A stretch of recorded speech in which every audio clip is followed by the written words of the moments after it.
and welcome to Animangapop 2020 Day 2. I'm here with Hachiko, the Geisha, and would you like to tell me a little bit about what a Geisha is and what you do? Yeah, I come from Totnes. I'm a Totnes Geisha, and Geisha, one of the things they do is celebrate their local culture. So there's Geisha all over Japan, and they basically serve as preservers of the Japanese art of that area.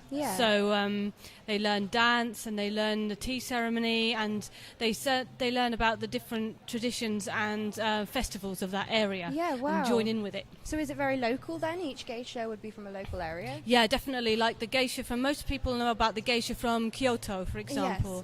But there's geisha in Tokyo, there's geisha in Gifu, there's geisha all over the place. There's geisha in the snow country too. So there they all have different traditions that have been passed down from woman to woman, and then people go there to really immerse themselves in the culture. Is there a particular local geisha that you follow, or just as a variety? I try because in some ways the Kyoto culture is the old culture.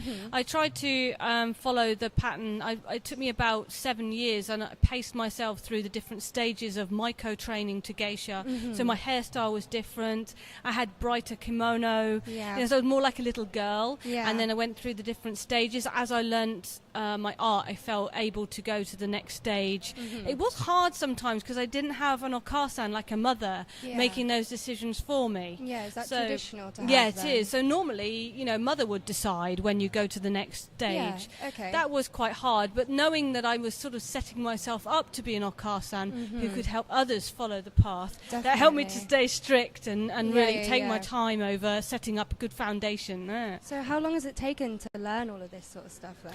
How long have you been into it? I've been into it for about 10 years. I went from Maiko, junior Maiko, senior Maiko, and then Geisha. I think that probably took me about 6 or 7 years. Wow, yeah. And I had the Mizadashi debut, and we had geisha parties in Totnes, and I had a special ceremony when I moved from Maiko trainee to geisha. Official party? We had the normal geisha party in the sort of early evening, and then later on when the other people had gone home, my patrons who'd supported me all the way through remained behind. And there's a special thing where they actually take in turns to take the hairstyle apart, and everybody takes a chance to cut a little bit off or take a bit of kanzashi off, and it's basically like wabi sabi, taking everything away so that you can then build up fresh in the new moment. As a new thing, I guess. And it was just marvelous that I developed those relationships to support me in my art. I bet it indicated to me that it's important as an artist and as particularly as a Maiko, to spend that time, because during that time you develop relationships. People watch your art, they anticipate you getting better. And so although a lot of people would love to be an expert right from the beginning, not being an expert and taking time means you develop the relationships, you develop a core artistic society around you, and when you're ready to debut it's really great. Exactly, perfectly. So your kimonos, how did you learn to properly dress someone in them? It seems like a lot of skill, a lot of technique to do that. Well, geisha sometimes dressed like this, and then sometimes dressed in more like normal kimono.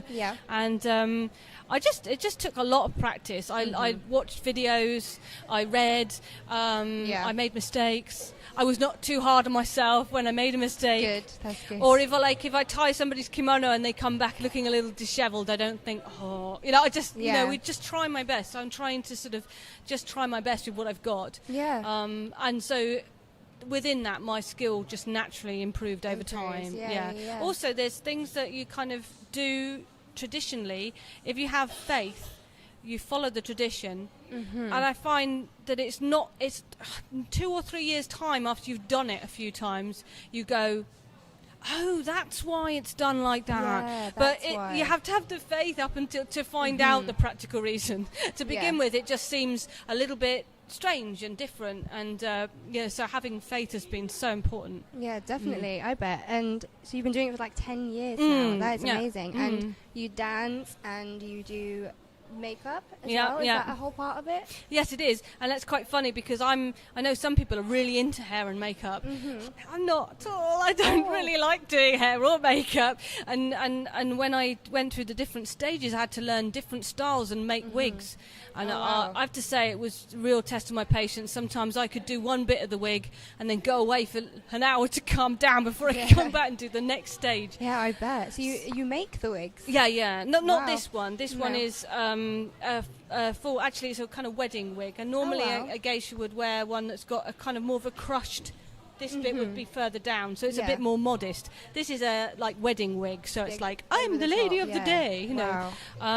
But yeah, the Maiko have particular training that they use their own hair for. Wow. And so I had to learn to make a wig and style it in the different, and there's like 4 or 5 different styles as you go through your training, and I had to learn each of those ones as I went along. Wow, that is insane. Yeah. And does the makeup have like a specific style? Do you have to do it in a specific way? This is makeup that kabuki actors wear as well in Japan. So it's just a traditional white makeup, and it's very different from other makeups. It's amazing because once you put it on, it just sort of stays there. Oh yeah. But it takes effort to take it off, and I had to learn how to do that as well. Yeah. And also, you tend to use just the 3 colours, the white, the black and the red. The red, yeah. And again, that took me times too. And I've had times when I look at pictures of ozashiki, like geisha parties I've done, and I'm looking at my face and I'm going, those eyebrows. Next time I won't, you know. And yeah. But you look amazing today. Thank you. Yeah. So you do tea ceremonies as well. Can you just explain a little bit about what a tea ceremony is and why you do them? Well, partly I did the tea ceremony because I wanted to learn all aspects of the geisha art. It's kind of an embodiment thing, really. Yeah.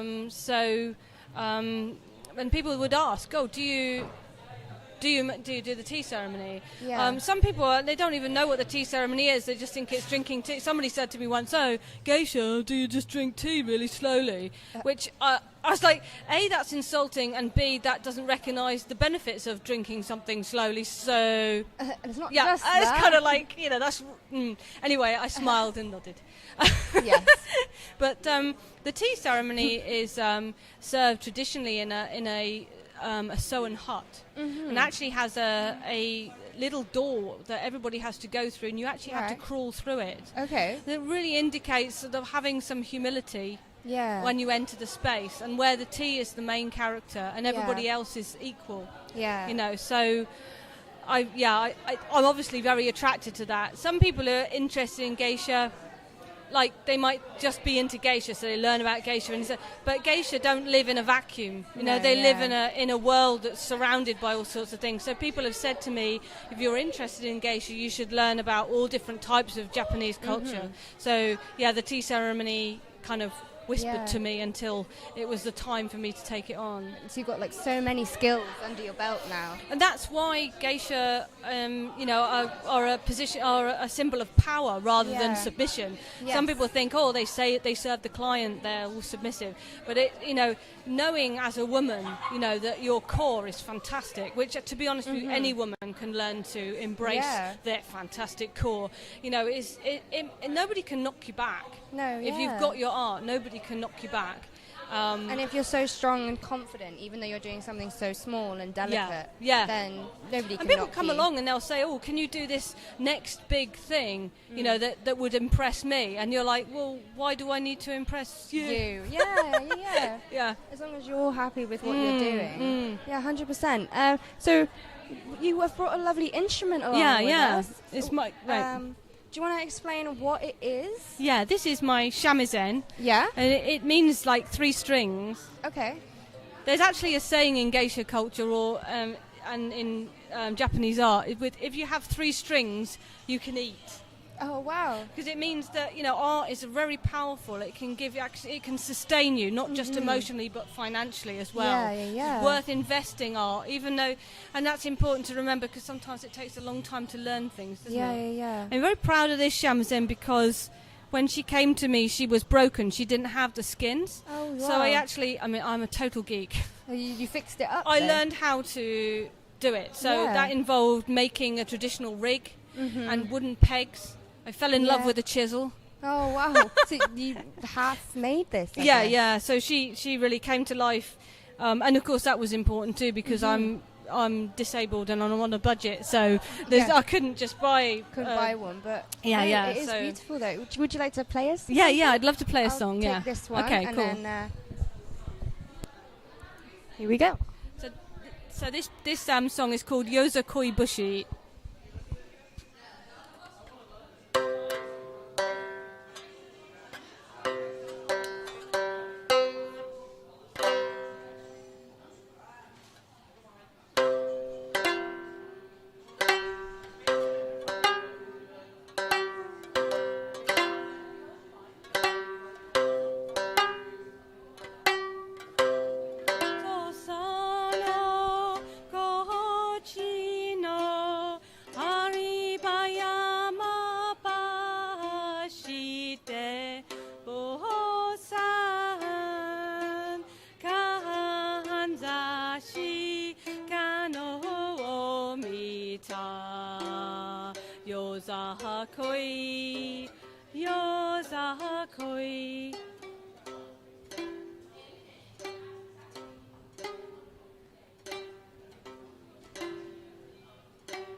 Wow! Thank you so much. That was beautiful. Thank you. Wow! Did that take a long time to learn? Or? Yes. My sensei also is on Skype. She was on Skype, so I often have my brain being epileptic and a heavy Japanese accent and Skype going. And maybe I'll work. Maybe I won't. Can you hear me? Waving. Yeah. So a long time for me to learn, but so important for embodiment and practice, and also I feel like to sort of inherit the traditions that are passed down from people that I really, in some ways, feel are my sisters now. Yeah, definitely. That was so beautiful. Thank you so much for coming and interviewing with me. Yeah. Thank you so much for watching this, and I'll see you in another interview. Bye-bye, everyone. Bye.